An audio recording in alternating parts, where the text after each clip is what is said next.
you. Thank you, thank you, thank you. Thank you, Steve, for that introduction. And a special thanks to the 42% of you who actually applauded. I'm really excited to be here tonight with the only group of Americans with a lower approval rating than I have.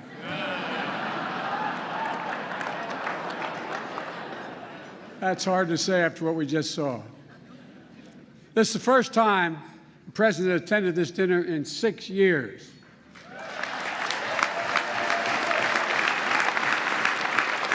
It's understandable. We had a horrible plague, followed by 2 years of COVID.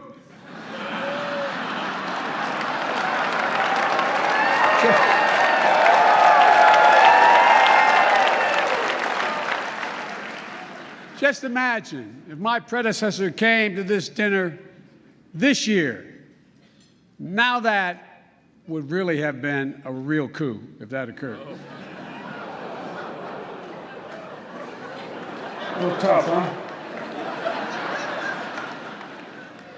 But I'm honored to be here at such an event with so much history. It was already referenced.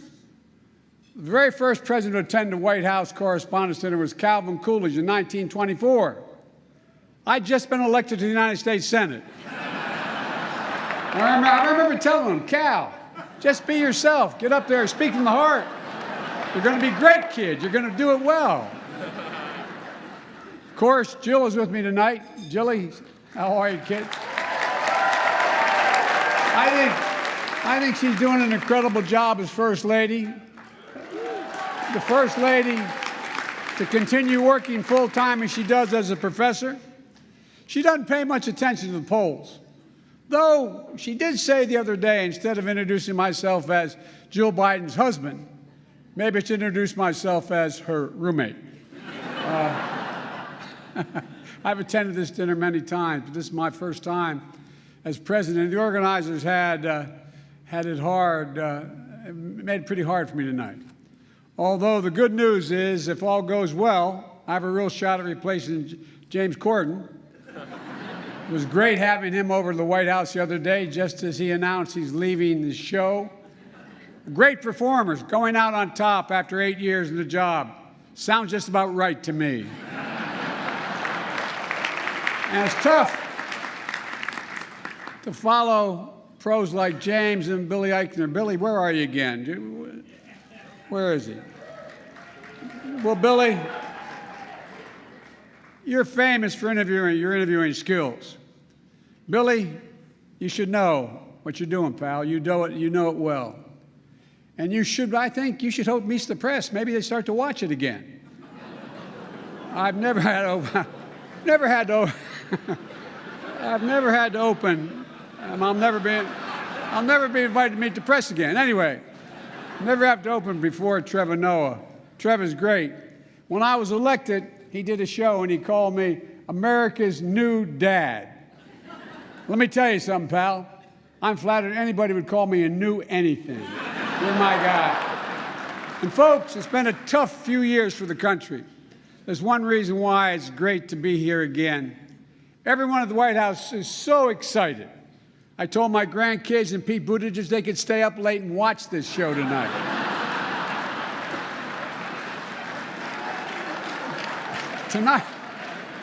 Tonight, we come here to answer a very important question in everybody's mind.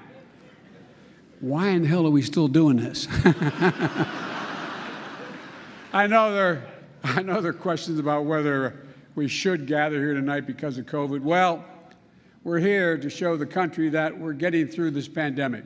Plus, everyone had to prove they were fully vaccinated and boosted. So if you're at home watching this and you're wondering how to do that, just contact your favorite Fox News reporter. They're all here, vaccinated and boosted, all of them.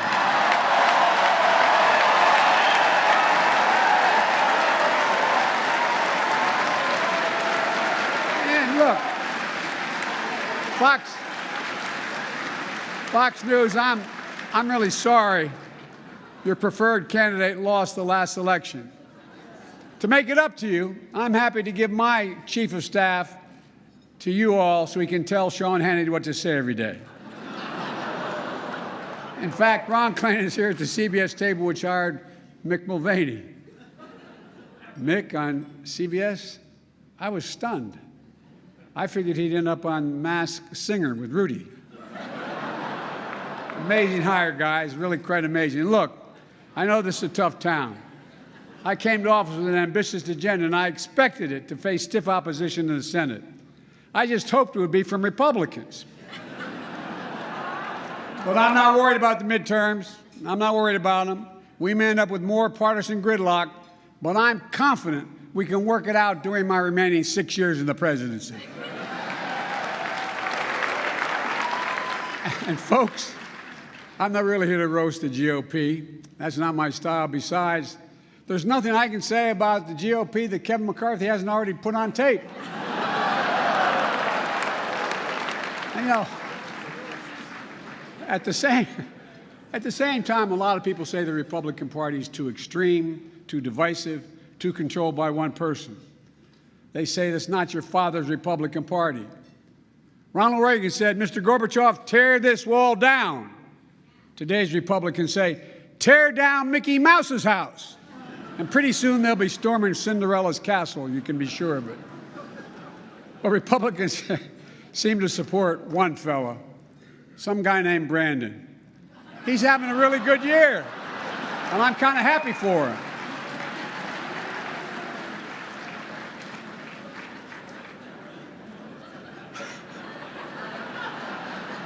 Let me conclude with a serious word. We live in serious times. We're coming through a devastating pandemic, and we have to stay vigilant. I know Kamala wanted to be here, for example. Thankfully, she's doing well. You should all know she sends her best. We're in a time when what we so long taken for granted is facing the gravest of threats, and I'm being deadly earnest.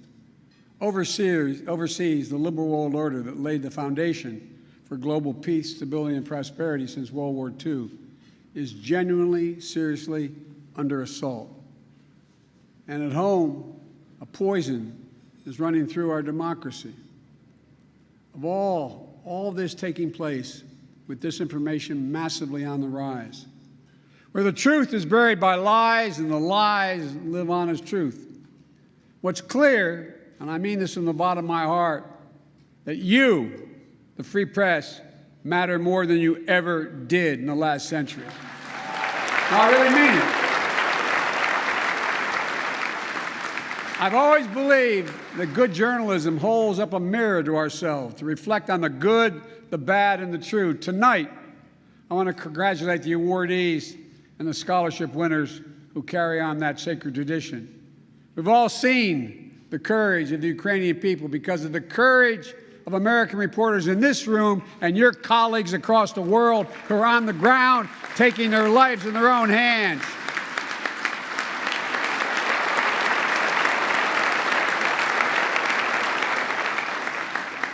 And although it's not Ukraine, it's Russia, Mom, I'd like to meet you and Dad to talk about your son. We just saw a heartbreaking video. 9 have been killed, reporting from Kyiv, struck by a kamikaze drone strike after a shopping mall attack, shot in the neck while documenting Ukrainian fleeing, killed when Russian missiles hit the television tower in a residential neighborhood. One journalist from Radio Liberty just killed days ago. So many of you telling the stories and taking the photos and recording the videos of what's happening there. The unvarnished truth showing the destruction and the devastation and, yes, the war crimes. Tonight, we also honor the legacy of 2 historic reporters, and that is Alice Dunnigan and Ethel Payne. I'm glad you saw that tonight. I didn't know you were doing that. These are the first black women to be White House reporters who shattered convention to cover a segregated nation. We honor journalists killed, missing, imprisoned, detained, and tortured, covering war, exposing corruption, and holding leaders accountable. We honor members of the press, both national and local, covering a once-in-a-century pandemic where we lost 1 million Americans, a generation reckoning on race, an existential threat of climate change. The free press is not the enemy of the people. Far from it. At your best, you're guardians of the truth. President Kennedy once said, and I quote, "Without debate, without criticism, no administration, no country can succeed, and no republic can survive." The First Amendment grants a free press extraordinary protection, but with it comes, as many of you know, a very heavy obligation to seek the truth as best you can, not to inflame or entertain, but to illuminate and educate. I know it's tough, and I'm not being solicitous. The industry is changing significantly. There's incredible pressure on you all to deliver heat instead of shed light because the technology is changing so much. The system is changing. But it matters. No kidding, it matters. The truth matters. American democracy is not a reality show. It's not a reality show.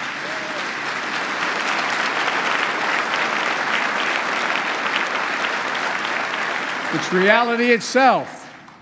And the reality is that we are a great country. Our future is bright. It's not guaranteed because democracy is never guaranteed. It has to be earned. It has to be defended. It has to be protected. As you've heard me say many times, there's not a damn thing this country can do when we stand united and do it together.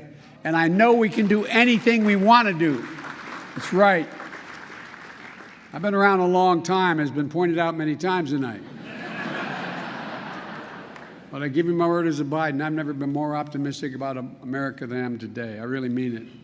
At times of enormous change, it presents enormous opportunities. For despite all the crises, all the partisanship, all the shouting and showmanship, I really know this, and you know it too. We are a great nation because we're basically a good people. And here in America, good journalism, good satire about our leaders, about our society, is quintessentially an American thing. It demonstrates the power of our example. And I honest to God believe it reveals our soul, the soul of our nation.